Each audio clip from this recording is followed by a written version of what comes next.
Good morning. I'm going to confess that out of this book, this is my absolute favorite chapter. This is chapter 7, part 3 continued, How to Break the Worry Habit. Chapter 7 is called Don't Let the Beatles Get You Down. And I call this chapter Life is Too Short to Be Little. Here is a dramatic story that I'll probably remember as long as I live. It was told to me by Robert Moore of 14 Highland Avenue, Maplewood, New Jersey. I learned the biggest lesson of my life in March of 1945, he said. I learned it under 276 feet of water off the coast of Indochina. I was one of 88 men aboard the submarine Bahia SS-318. We had discovered by radar that a small Japanese convoy was coming our way. As daybreak approached, we submerged to attack. I saw through the periscope a Jap destroyer escort, a tanker, and a mine layer. We fired 3 torpedoes at the destroyer's escort, but missed. Something went haywire in the mechanics of each torpedo. The destroyer, not knowing that she had been attacked, continued on. We were getting ready to attack the last ship, the mine layer, when suddenly she turned and came directly at us. A Jap plane had spotted us under 60 feet of water and had radioed our position to the Jap mine layer. We went down to 150 feet to avoid detection and rigged for a depth charge. We put extra bolts on the hatches, and in order to make our sub absolutely silent, we turned off the fans, the cooling system, and all electrical gear. 3 minutes later, all hell broke loose. 6 depth charges exploded all around us and pushed us down to the ocean floor, a depth of 276 feet. We were terrified. To be attacked in less than 1,000 feet of water is dangerous. Less than 500 feet is almost always fatal, and we were being attacked in a trifle more than half of 500 feet of water, just about knee-deep as far as safety was concerned. For 15 hours, that Jap mine layer kept dropping depth charges. If a depth charge explodes within 17 feet of a sub, the concussion will blow a hole in it. Scores of these depth charges exploded within 50 feet of us. We were ordered to secure, to lie quietly in our bunks, and remain calm. I was so terrified, I could hardly breathe. This is death, I kept saying to myself over and over. This is death. This is death. With the fan and cooling systems turned off, the air inside the sub was over 100 degrees. But I was so chilled with fear that I put on a sweater and a fur-lined jacket, and still I trembled with cold. My teeth chattered. I broke out in a cold, clammy sweat. The attack continued for 15 hours, then ceased suddenly. Apparently, the Jap mine layer had exhausted its supply of depth charges and steamed away. Those 15 hours of attack seemed like 15 million years. All my life passed before me in review. I remembered all the bad things I had done, all the little absurd things I had worried about. I had been a bank clerk before I joined the Navy. I had worried about the long hours, the poor pay, the poor prospects of advancement. I had worried because I couldn't own my own home, couldn't buy a new car, couldn't buy my wife nice clothes. How I hated my old boss, who was always nagging and scolding. I remember how I would come home at night, sore and grouchy, and quarrel with my wife over trifles. I Had worried about a scar on my forehead, a nasty cut from an automobile accident. How big all those worries seemed years ago, but how absurd they seemed when depth charges were threatening to blow me to kingdom come. I promised myself then and there that if I ever saw the sun and the stars again, I would never, never worry again. Never, never, never. I learned more about the art of living in those 15 terrible hours in that submarine than I had learned by studying books for 4 years in Syracuse University. We often face the major disasters of life bravely and then let the trifles, the pains in the neck, get us down. For example, Samuel Pepys tells in his diary about seeing Sir Harry Vane's head chopped off in London.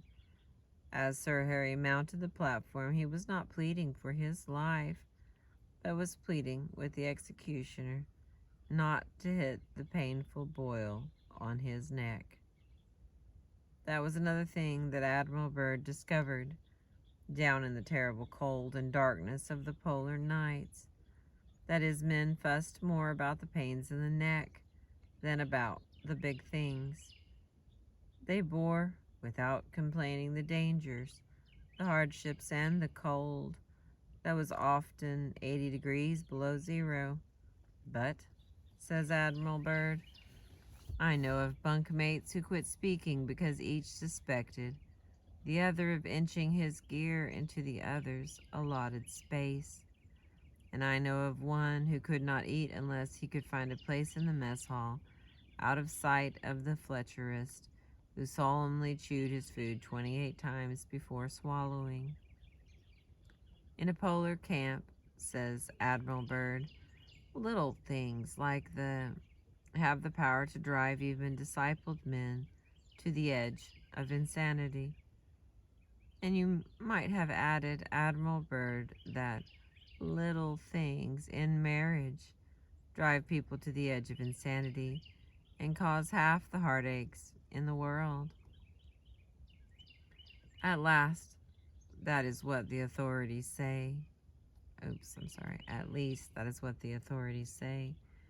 For example, Judge Joseph Sabath of Chicago, after acting as arbiter in more than 40,000 unhappy marriages, declared, "Trivialities are at the bottom of most marital unhappiness."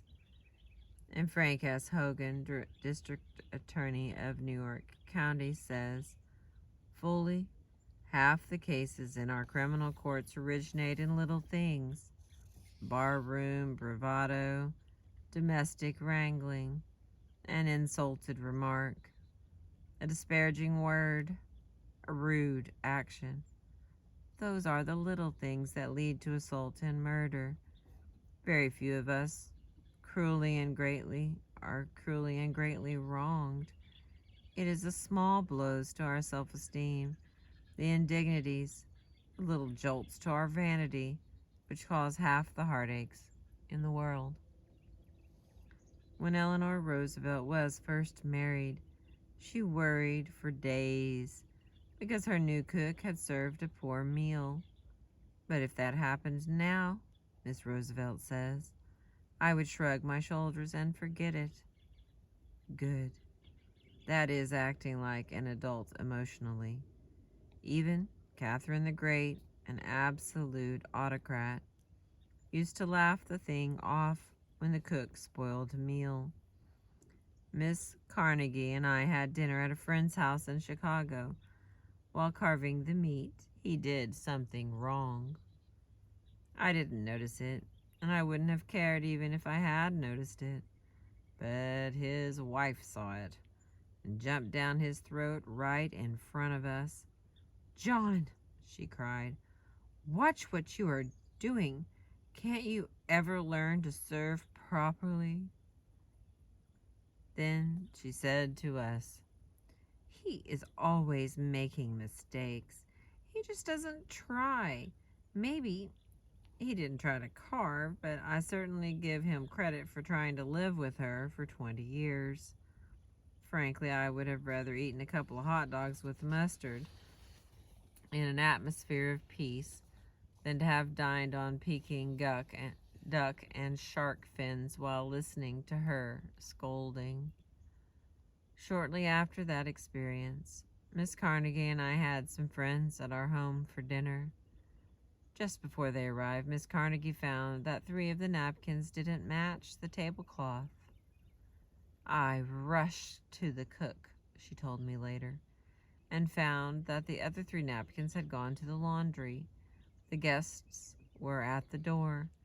There was no time to change. I felt like bursting into tears. All I could think was, why did this stupid mistake have to spoil my whole evening? Then I thought, well, why let it?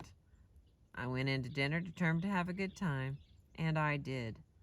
I would much rather our friends think I was a sloppy housekeeper, she told me, than a nervous, bad-tempered one. And anyhow, as far as I could make out, no one noticed the napkins.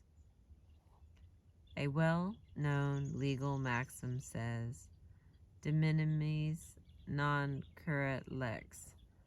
The law does not concern itself with trifles, and neither should the worrier if he wants peace of mind.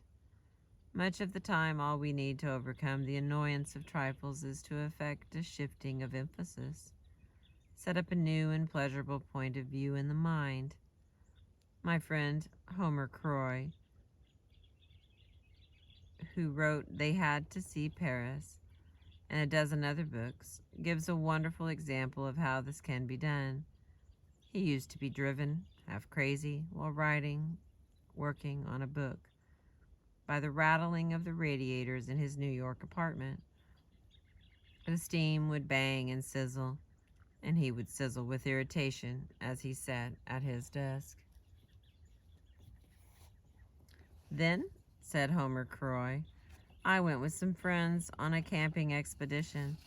While listening to the limbs crackling in the roaring fire, I thought how much they sounded like the crackling of the radiators. Why should I like one and hate the other? When I went home, I said to myself, the crackling of the limbs in the fire was a pleasant sound. The sound of the radiators is about the same. I'll go to sleep and not worry about the noise. And I did. For a few days, I was conscious of the radiators, but soon I forgot all about them. And so it is with many petty worries. We dislike them and get into a stew, all because we exaggerate their importance. Disraeli said, life is too short to be little. Those words, said Andrew Morose in This Week magazine, have helped me through many a painful experience. Often we allow ourselves to be upset by small things we should despise and forget.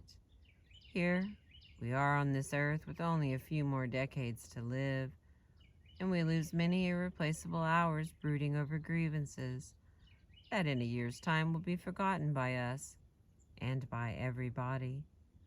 No, let us devote our life to worthwhile actions and feelings, to great thoughts, real affections, and enduring undertakings, for life is too short to be little.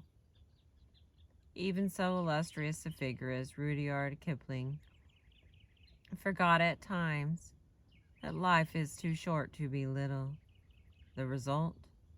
He and his brother-in-law fought the most famous court battle in the history of Vermont, a battle so celebrated that a book has been written about it, Rudyard Kipling's Vermont Feud. The story goes like this. Kipling married a Vermont girl, Caroline Ballastier, built a lovely home in Brattleboro, Vermont, settled down and expected to spend the rest of his life there. His brother-in-law, Beatty Ballastier, became Kipling's best friend. The two of them worked and played together. Then Kipling bought some land from Ballastier, with the understanding that Balestier would be allowed to cut hay off it each season. One day, Balestier found Kipling laying out a flower garden on this hayfield. His blood boiled. He hit the ceiling. Kipling fired right back. The air over the green mountains of Vermont turned blue. A few days later, when Kipling was out riding his bicycle, his brother-in-law drove a wagon and a team of horses across the road suddenly and forced Kipling to take a spill. And Kipling, the man who wrote, "If you can keep your head when all about you are losing theirs and blaming it on you," he lost his own head and swore out a warrant for Balestier's arrest. A sensational trial followed. Reporters from the big cities poured into the town. The news flashed around the world. Nothing was settled. This quarrel caused Kipling and his wife to abandon their American home for the rest of their lives. All that worry and bitterness over a mere trifle, a load of hay. Hercules said, 24 centuries ago, "Come, gentlemen, we sit too long on trifles." We do indeed. Here is one of the most interesting stories that Dr. Harry Emerson Fosdick ever told. A story about the battles won and lost by a giant of the forest. Here's the last story that sticks with me constantly. On the slope of Long's Peak in Colorado lies the ruin of a gigantic tree. Naturalists tell us that it stood for some 400 years. It was a seedling when Columbus landed at San Salvador, and half grown when the Pilgrims settled at Plymouth. During the course of its long life, it was struck by lightning 14 times, and the innumerable avalanches and storms of 4 centuries thundered past it. It survived them all. In the end, however, an army of beetles attacked the tree and leveled it to the ground. The insects ate their way through the bark and gradually destroyed the inner strength of the tree by their tiny but incessant attacks. A forest giant, which age had not withered, nor lightning blasted, nor storms subdued, fell at last before beetles so small that a man could crush them between his forefinger and his thumb. Aren't we all like that battling giant of the forest? Don't we manage somehow to survive the rare storms and avalanches and lightning blasts of life, only to let our hearts be eaten out by little beetles of worry, little beetles that could be crushed between a finger and a thumb? A few years ago, I traveled through the Teton National Park in Wyoming with Charles Siegfried, highway superintendent for the state of Wyoming, and some of his friends.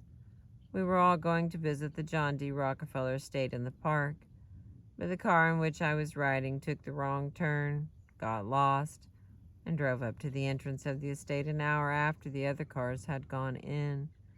Mr. Siegfried had the key that unlocked the private gate, so he waited in the hot, mosquito-infested woods for an hour until we arrived.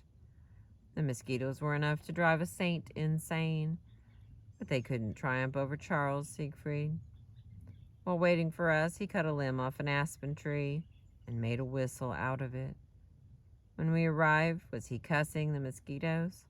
No. He was playing his whistle. I have kept that whistle as a memento of a man who knew how to put trifles in their place. To break the worry habit before it breaks you, here is rule number 2. Let's not allow ourselves to be upset by small things we should despise and forget.